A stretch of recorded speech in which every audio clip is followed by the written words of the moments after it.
Entré en BCNLIP en 2023 y decidí buscar algún programa universitario. Luego encontré el sistema de la selectividad para extranjeros y decidí hacerlo. Para mí, la forma de enseñanza de BCNLIP era muy excelente porque consistía en dos partes. Por la mitad del año estudiamos el idioma y por otra mitad del año estudiamos las asignaturas.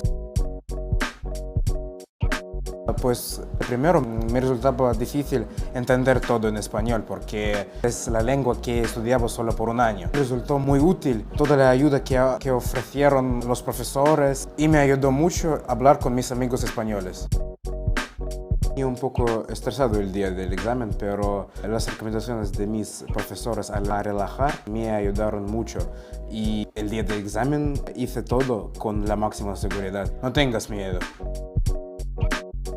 He decidido dedicarme a la carrera de economía y ahora estoy matriculado en la Universidad de Valencia. Estoy interesado en tener el trabajo en el sector bancario porque es algo que me ha atraído mucho y creo que hay muchas posibilidades en futuro en esta carrera. Gracias por seguirnos y hasta el próximo vídeo.